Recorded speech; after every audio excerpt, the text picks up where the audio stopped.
Good morning, everyone, and welcome to Your Mind, Your Reality, Your Results.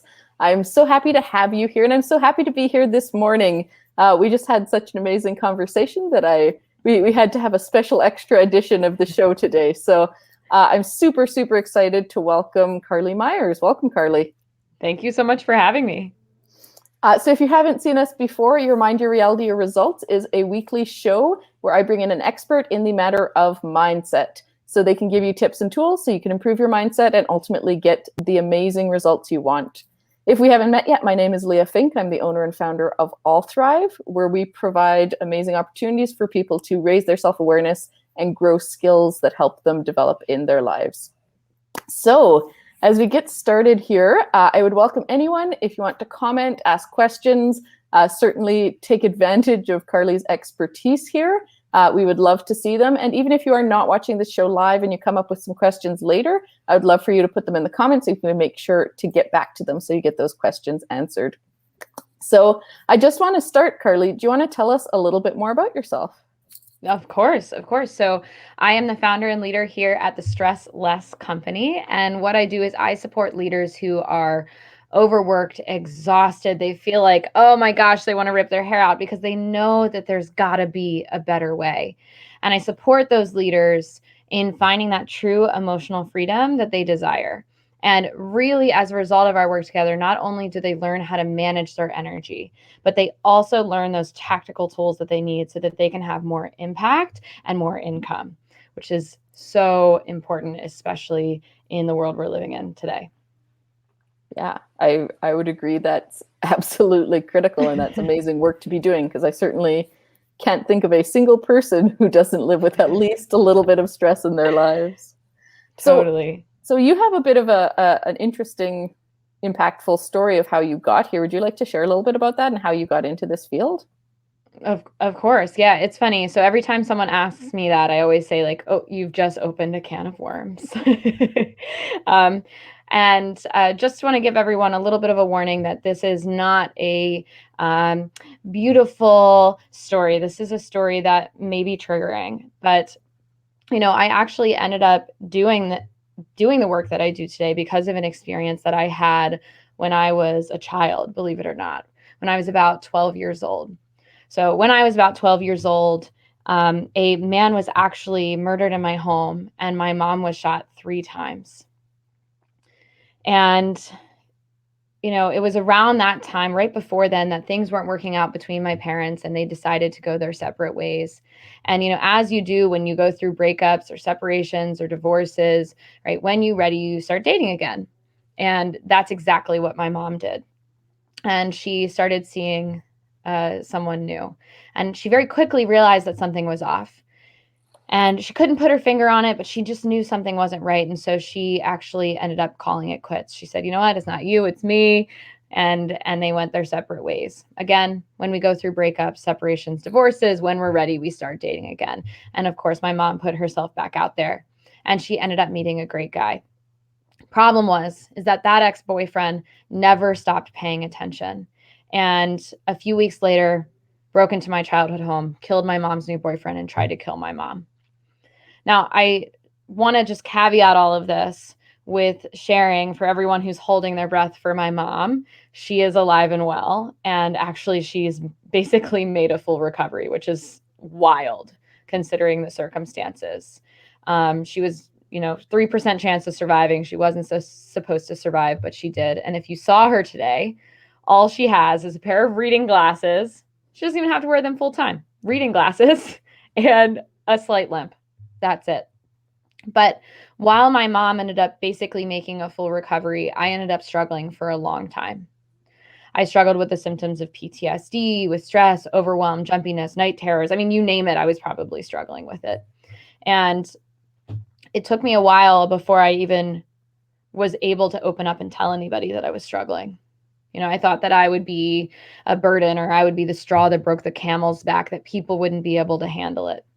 And when I finally got the courage, and it took a lot of courage to, open up and share, I said things to people like, "Hey, I'm kind of struggling right now. Or I'm kind of having a hard time. I'm feeling a little overwhelmed. I'm feeling a little stressed." and I would ask people for advice. And it was like clockwork. I got the same 5 or so responses every single time. You're like, hey, have you tried therapy? Have you tried yoga? Have you tried meditation? Have you switched your diet around recently? Like, when's the last time you hit the gym, right? And for me, on my end, I was like, who do you think I am? Like, do you think I've been living under a rock for how many years? Like, are you kidding? Of course I've tried these things. And the reality is that I was so desperate for change that I had tried all of these things multiple times, a multitude of times. And some of the stuff didn't work at all. I just want to be really clear. And some of the stuff worked a little bit, but nothing ever got me over that hump where I was experiencing that beautiful state of mind that I knew was possible, that silliness, joy, happiness, goofiness, just contentment, right? That I knew was possible. But I kept asking for advice and I kept getting these same 5 or so responses. And I just want to be clear, I'm not hating on these responses. There's a reason that they're so important and they're so prominent. It's because they've helped so many people. But I ended up creating the narrative that there was something wrong with me or that I wasn't doing it just right because they weren't working. And so as a result, I ended up continually showing up, doing the same things over and over and over again and expecting a different result, which is just insanity. And so I struggled for more than 10 years before I finally figured out what worked for me. And that was just heartbreaking. So I look and I'm like, yes, I finally figured it out. My night terrors are going away. I'm feeling a sense of contentment. I'm feeling that beautiful state of mind. I figured it out. But then I also basically threw a temper tantrum at that point because I was like, why the heck isn't anybody talking about this? Right? Why isn't anybody talking about the fact that there's no one size fits all? Oh my gosh. It's so cute, right? But why isn't anybody talking about it? And so I did throw a temper tantrum. I got to be real with you guys. But it was in that temper tantrum where it hit me like a ton of bricks, where I was like, oh my God, like I'm supposed to be the one that's talking about this. And so here I am today at the Stress Less company in business, supporting people to figure out exactly what works for them, to step out of the mainstream or embrace it if that works, but finding exactly what works for each and every person. And you are so cute, Kitty. He really wants to be on camera, apparently. Well, oh my gosh. I have to say fur babies have been a huge part of my stress management journey, so it's appropriate. Yes. Well, they've been amazing this past year, especially as a resilient support. Of course. Sorry, it's kind of a distraction from such a powerful story. But wow. And thank you for sharing that. And, especially this piece, I think is so common with people who are going through challenges of trauma, challenges with their mental health of, what you spoke to, kind of that isolating feeling that when you did try to reach, so you felt alone, but then when you did try to reach out for help, it wasn't helpful. Like, I don't know what you wanted people to say to you, maybe give you the miracle cure, which of course is really hard to find. But just, I love that you've created something that you saw that need that people weren't able to help with and created it yourself.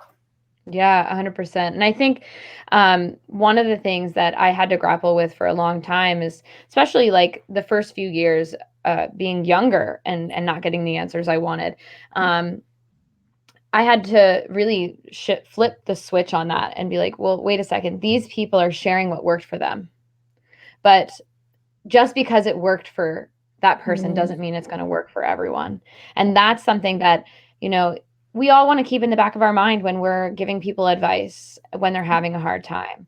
Usually the best place to be is to hold space, to be empathetic, to sit in the darkness with them. Don't let it take over you, but sit in the darkness with them and let them lead themselves into the direction, or send them in the direction of a professional that can help them navigate the darkness.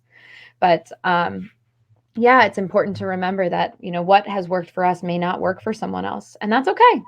That's totally okay. Yeah.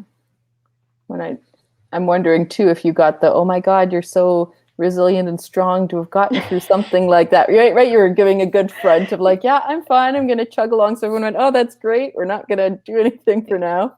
Yeah. Yeah. That's wild to me. Totally. I mean, that's a really common response to trauma, right? Like, oh my gosh, you're so resilient. You're so good. And you're like inside dying. Yeah. But and I think that's part of the piece. And when we're not just talking about trauma, we're just talking about stress in general and negative emotion. A lot of the clients that I work with, they really embody this saying, and I don't know where it came from, but I hear it all the time and I really love it. It's like, just because I carry it well doesn't mean it isn't heavy. Yep. Right? Just because I carry it well doesn't mean it isn't heavy. And that is where a lot of clients end up coming to me, because they feel like they're in service. They're meant to have an impact. They're meant to have, a huge purpose and impact on the world. But while they're holding up everybody else, they feel like they're buckling under the weight. Now, nobody could tell to the world. It looks like they're Superwoman or Superman, but it's that internal struggle that I support my clients with, to find that emotional freedom and to find a sense of peace around our relationship to work, our relationship to people, our relationship to coworkers, our relationship to everything around us. Because if we are in a triggered state, if we're in fight, flight, or freeze mode, if we're stressed, if we're in that negative state of mind, well, I got news for you. Like, the first thing that goes out the window is our critical thinking, like our ability to effectively solve problems. And so if we're in business or we're in a place of leadership and we don't have access to effective problem solving, like, we are in trouble 100%. Even if it looks like you've got it together, if you know there's something off, that means, my guess is, our decisions aren't in alignment, because we're making decisions from a triggered place, which can be really detrimental. That's where we lose money, we lose clients, we lose jobs, we lose whatever. It's a scary place to be in. Yeah. On a deeper level, I often talk about self-care to be an ethical issue, right? Because like you said, Yep. you can't actually operate in the way that you know is good, the way that you know is helpful. So before we get too off track, because I feel like I talk about your story for ages, and we obviously had a great conversation already. But what I would really love is, you have some tips for people about how they can start this journey on their own. So I would love for you to share some of those with our audience. Yeah. So for context, every single one of my clients works my unique methodology called the stress less method. Now, before you go, wait, I thought she said there's no one size fits all. Yeah, no, this is basically the railroad tracks for you to put whatever train, truck, car, plane on it you want. And this is to help you navigate and figure out exactly what works for you. So the stress less method is a 5-step system, again, that all my clients work through to figure out what works for them. Now, today I want to talk about the first step in the 5-step system, which is to manage your energy. So I was just talking about a minute ago about how if we lose our ability to effectively solve problems, that's a problem, right? So the first step that we need to take is to get ourselves out of fight, flight, or freeze mode, right? So that's why meditation and mindfulness and that whole realm, yoga, all of that actually really serves a huge component, a really important going to get a massage, getting your nails done, all those things. That's why I think people love them so much, because it gets them out of fight, flight, or freeze. But that's where it starts. So I guess to back up a minute, managing your energy, how do we do that? It really starts with engaging in an activity that I call creative stress reduction.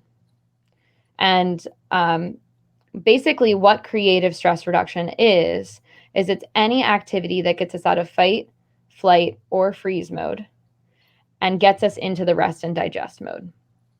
So it doesn't matter what it is. It could be those mainstream approaches that we just talked about. It also could be petting your furry friend. It could be going on a walk. It could be gardening. It could be formatting an Excel spreadsheet if that's what you're into, right? Like, anything goes here. The only measuring point is it getting us into rest and digest? Is it getting us into a place where we feel more playful, or we feel like we're in flow, or we feel more grounded? And if the answer is yes, that is where we manage our energy. Now, I also teach energy management tools that are really specific to my clients. So energy management tools that help us really process emotion, that help us work through all of the nuances and untangle what's really going on. But really, the world is your oyster. And so, like, when we're talking about managing your energy, like, if we're managing our energy right now, like, I can feel, right, my body calming and my like silliness coming up just seeing your cat, right? That's energy management right there. I don't even have to do anything. I just have to see a little kitty tail, right? So easy. And it can be more complicated. I put that in quotes, like making time to go on a run, but it doesn't have to be. Now, here's one nuance that I will say. We want to get our critical thinking back, and that's why step 1 is so important, but that is not where we end. Now, this is usually where most of the self-care and personal development world ends. Yep. And it's pretty problematic because, like, if you walk into a spa with money problems, you're going to walk out of the spa with money problems, right? The stressor's not going anywhere. And so you might as well live in the spa, right? Because then we need to distract. We need to continually get ourselves out of fight, flight, or freeze in order to escape the money problems. So when we're looking at managing our energy, the little asterisks that I was talking about, what we're looking at really doing is we want to make sure when we're managing our energy that we are nurturing, not numbing. Mm-hmm. So if you sit down to watch, I don't know, I love an episode of Friends. I love The Big Bang Theory. I'm a sucker for sitcoms, right? So like if I sit down and I watch 1 or 2 episodes of one of those shows, and my intention is there, like my intention is to, like, you know, I'm here to get into rest and digest mode, to bring a little silliness, to like bring myself a laugh and get back to work. Beautiful, nurture. If I'm going there to procrastinate, to avoid, to binge, to escape, that's numbing. And that's not energy management. That's just running from energy management. So there is a nuance here that we want to like really separate out. But step 1 is about nurturing, so you can manage that energy, get back into rest and digest so that we can move on to the deep work. And that deep work being step 2 in the stress less method, identifying your blocks. So I want to just acknowledge for a second that on the surface can seem pretty easy. You're like, well, I know what's stressing me out. Like, come on, Carlee. Like, I know I'm worried about money, or I know I hate my boss, or I know that this client is driving me crazy. Like, I already know this. That's not what I'm talking about here. Identifying our blocks starts with getting in touch with, what's stressing us out, but it goes so much deeper. And we're really going into like answering the question, how have I created more suffering for myself? What needs have not been met as a result of this stressor? What's unnecessary about this stressor? Like, do I have control over it? And when we really get to the root, that's when we have the opportunity to actually pull that stressor, that block, the whole thing out by the roots and find true emotional freedom. So an example of this, and I know we had some intention around relationships today, so here's an example of this, is I might put down as my stressor, I might have that awareness that my stressor is my current partner, for example. And actually, I'm going to shift it no, I'm going to keep we'll go romantic. We'll go romantic here. Everyone's got one of those. Everybody's had or might have one of those in the future, so it'll be helpful. So let's say it's a romantic partner that we have on that thing that's driving us crazy. Now, you could apply this to your boss or to your colleagues or to your coworkers, whatever. This person is driving you crazy, absolutely crazy. And you start to explore, like, what is it that's driving me crazy about this person? And let's go domestic on this. Like, they never unload the dishwashers. They're not checking their emails. They're not responding to my text messages. They're not insert everything that they're not doing. And all they're doing is scrolling on their phone. I can see how this applies to staff too. Right? And we dig deeper and deeper and deeper. What we might find is that it has nothing to do with all of those things, while annoying. And the block might be around abandonment. I'm afraid that my partner is going to leave me, or I'm afraid that this staff member is going to quit and leave me high and dry, and I'm going to have to find a new staff member. Or whatever. But the real block, it has nothing to do with that person, but it has everything to do with the abandonment that is being triggered. Like, oh my God, what if this happens? And so then we have the opportunity to do the deep work and untangle those neural pathways, rewire that story so that you can be of better service to yourself and to that other person. And that might look like having a difficult conversation about, hey, I want you to be present when you're with me. Having a difficult conversation around household chores or tasks that you've assigned if they're your staff member, right? Like being able to show up and say, like, hey, I want to have this relationship with you for the long term. I want you to be an employee of mine. I want you to be my partner, whatever, for the long term. And here's what we need to do in order to sustain that. And so what it does is it shifts us out of a place of victimization and frustration and into a place of empowerment when we're actually able to get to the root and figure out what our part is, rather than blaming and shaming, which is, I think Brene Brown says, is just a discharge of pain or discomfort. Totally. I'm 100% with you on all of this. And the way I phrase it is, feedback is an investment in your relationships, right? That's you saying this is important. So I'm willing to have that hard conversation, which can be stressful, which can feel really, really gross and uncomfortable. I'm also going to say thanks for joining us, Robert. He says, Carlee, you're the Energizer Bunny. You've got great energy this morning. Well, thank you. Thank you. Well rested. See, when you manage your stress, the energy is abundant. I appreciate it. For sure. Amazing. So step 2, you found your blocks. Yeah, so you identify your blocks. So it's at this point where you might have a lengthy laundry list of things that have bothered you, that have really, when you get to the root, this is the root cause. And it makes sense, right? Because we have, 10, 20, 30, 40, 50 plus years of baggage that we've been carrying that we've never even, taken a can't even think of the word. Microscope too. And so it makes sense. So we're just starting with identifying. Now, the third step that we move into is creating the plan. So once we figure out what the blocks are, then we get to say, well, what's causing the most pain? What's causing the most suffering? Or what's showing up every day in my life that's not working for me right now? And then we get to prioritize. What do we work on first? What is most important to my business, to my relationships, to myself, my own happiness? What do I need to get to the root of right now and next week and next year, right? Step 1, 2, 3. And so we create that plan. And then that's when we get to move into step 4, which is to remove the blocks, right? So that's when we're really working one foot in front of the other. And this is really important because if we're coming into these, right, we're coming to these steps because we're stressed or we're overwhelmed or we're exhausted.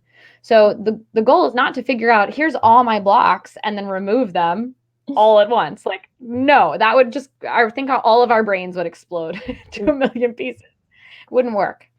So we're just one foot in front of the other, removing block after block in a sustainable pace that slowly but surely will create the clarity, create the peace, create the freedom or abundance that you're looking for. And step 4 is like really where we get into, like, we're pulling out weed after weed after weed after weed.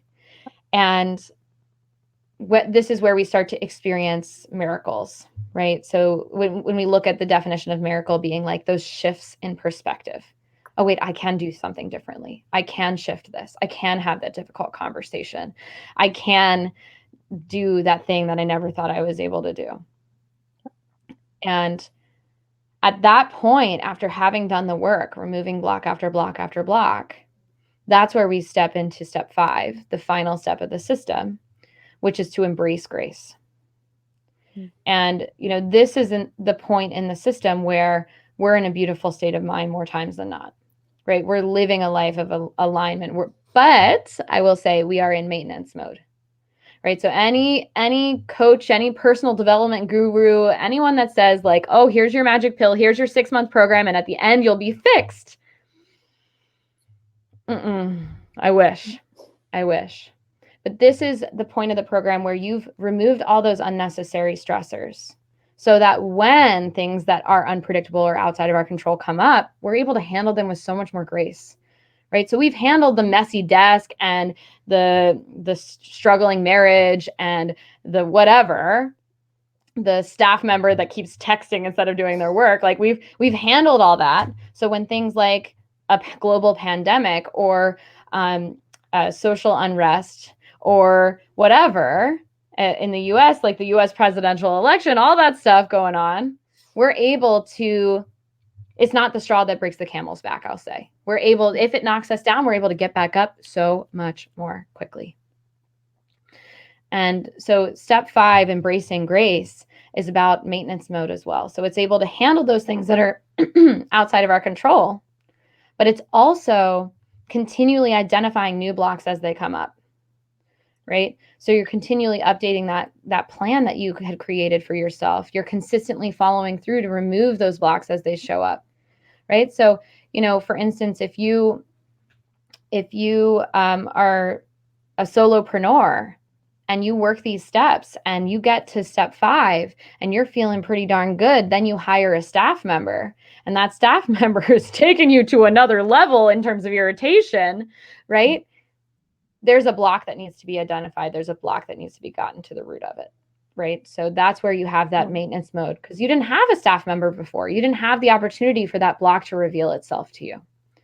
And so this is where we're, consistently in maintenance mode and returning to step 1 as needed, right? Managing our energy. And I like to say, even though it's step 1, this is something my clients are doing every single day. It's rather than reactive, it's proactive energy management.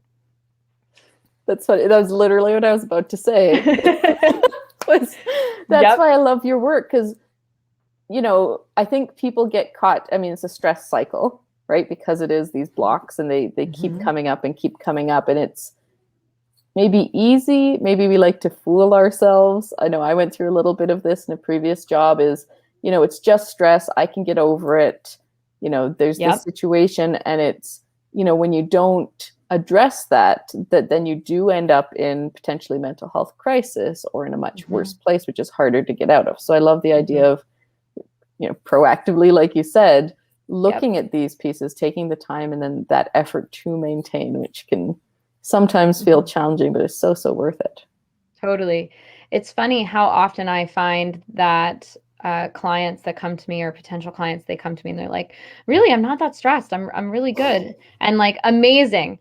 But I can feel that their energy is not in that place, right? They're lying through their teeth, and they've convinced themselves too, right? That that's not the case. Yeah. But when they sit down and engage with the process with me, they're like, oh my goodness, like I had no idea how much this bothered me. Like, yeah, I am furious. But as a coping mechanism, we've learned, right? Pull ourselves up by the bootstraps. We don't have time for emotion. We don't have time for this. I have work to do. I have things to get done. Yeah. And so I just want to acknowledge for folks who are like maybe resonating, but are like, oh, but I'm just like, stress is like, it's fine. It's just like a slight underlying level of misery, not anything too uncomfortable, right? But just like slight, right? Yeah. That might be an indicator that we've pushed down, we've ignored because we had to in order to survive. But we don't have to, right? Now we have the opportunity to shift things and do things differently. Definitely. Amazing. So if someone, thank you so much. Oh, I hope I don't mispronounce your name, Spurthy. She just said so much positivity here. Thank you, Carlee and Leah. So thank you so much for joining us today.